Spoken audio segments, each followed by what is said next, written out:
வைகை நதியில் 450 இடங்களில் கழிவுநீர் நேரடியாக கலக்கவிட்டு அட்டகாசம். மதுரையில் ஓடும் வைகை நதியை குப்பை கொட்டி மூடும் சமூக விரோதிகள். ஒரே நாளில் 850 டன் குப்பை கொட்டிய அதிர்ச்சி சம்பவம். கோடையில் குடிநீர் பற்றாக்குறைக்கு வழிவகுக்கும் அபாயம். தடுக்க வேண்டிய மாநகராட்சி அதிகாரிகள் குரட்டை விடும் அவலம். தேனி மாவட்டம் ஆண்டிப்பட்டியில் வைகை அணை உள்ளது. 71 அடி நீர்மட்டம் கொண்ட வைகை நதியில் தற்போது நீர் ததும்பி உள்ளது. ஆண்டிப்பட்டி டு ராமநாதபுரம் இடையே வைகை நதியில் 450 இடங்களுக்கும் மேல் கழிவு நீரை நேரடியாக விடுவது ஆய்வில் கண்டறியப்பட்டது.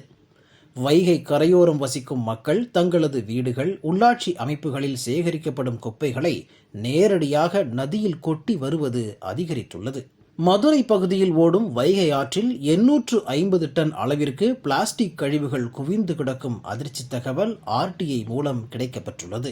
மதுரை மாநகரில் வைகை ஆறு மிகவும் பயங்கரமாக மாசுபட்டு இருக்கின்றது. இந்த மாசுகளை நீக்க வேண்டிய, இதற்கு பொறுப்பு வகிக்கக்கூடிய மதுரை மாநகராட்சி இதுவரைக்கும் வைகை ஆற்றை இறங்கி உள்ள சுத்தம் செய்யல. எங்களை போன்ற தன்னார்வர்கள் போய் சுத்தம் செய்யறாங்களே ஒழிய மதுரை மாநகராட்சி எந்த விதமான சுத்தமும் செய்யல. சமீபத்துல போன வருடம் நம்ம ஒரு RTIல ஒரு கேள்வி கேட்டிருந்தோம். கிட்டத்தட்ட வைகை ஆற்று உள்ளுக்குள்ள எவ்வளவு குப்பைகள் இருக்கு, அதை எப்படி நீங்க நீக்கிறீங்கன்னு கேட்டோம். கிட்டத்தட்ட அதுக்கான திட்டம் மதுரை மாநகராட்சியுடைய தினசரி தூய்மை பணி திட்டத்துல வைகை ஆற்றுல இருந்து குப்பையை எடுத்து சுத்தம் செய்யக்கூடிய எந்த விதமான பணியும் மதுரை மாநகராட்சி கிட்டத்தட்ட 20 ஆண்டு காலமாக மேற்கொள்ள. ஆனா அந்த மதுரை மாநகராட்சி பராமரிக்கிறது என்ற பெயர்ல தான் பொதுப்பணித்துறை இந்த வைகை ஆற்றுக்குள்ள வரமாட்டேன்றாங்க. மதுரை மாநகராட்சியை பொறுத்தளவுக்கு இன்று தூய்மை பணியில வைகை ஆற்றை சேர்க்க வேண்டும், தினசரி தூய்மை பணியில சேர்க்க வேண்டும்.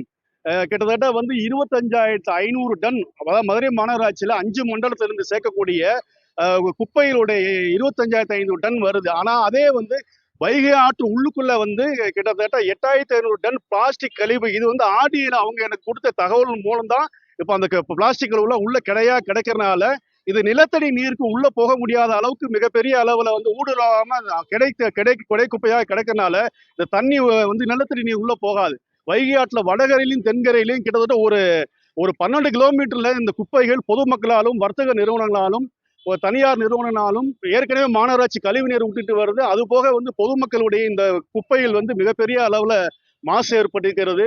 2016 இருந்து 2025 வரைக்கும் வைகை நதி மக்கள் இயக்கத்தின் சார்பில் இந்த வைகை ஆற்றை சுத்தம் செய்ய வேண்டும் என்று பல்வேறு விதமான பணிகளை செய்து வருகின்றோம். வழக்குகள் தொடுத்து இருக்கின்றோம், ஆர்ப்பாட்டங்கள் நடத்தி இருக்கின்றோம். எதற்குமே செவி சாய்க்காத இந்த மதுரை மாநகராட்சியை வைகை ஆற்று பராமரிப்பிலிருந்து எடுத்து பொதுப்பணித்துறை, நீர்வளத்துறை நேரடியாக வைகை ஆற்றை பராமரிக்கின்ற வேலையை செய்ய வேண்டும். அதுக்காக இன்னைக்கு மதுரை மாநகராட்சி தூய்மை பணி மேற்கொள்ள என்றது குற்றம் சாட்டி நாங்கள் தூய்மை பணி மேற்கொண்டு தூய்மை பணி செய்ய வேண்டும் என்பதை ஒரு உதாரணமாக அதை செய்து காட்டியிருக்கின்ற வைகை நதி மக்களுக்கு சார்ந்த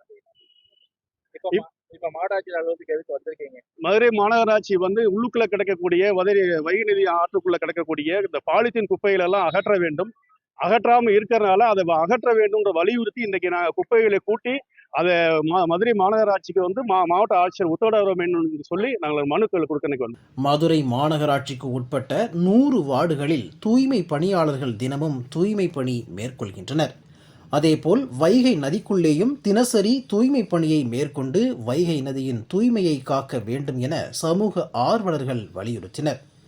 வைகையில் குப்பை கொட்டுவதை கண்டித்து வைகை நதி மக்கள் இயக்கம் சார்பாக சமூக ஆர்வலர்கள் மற்றும் பொதுமக்கள் கையில் துடைப்பத்துடன் கலெக்டர் ஆபீஸ் வந்தனர்.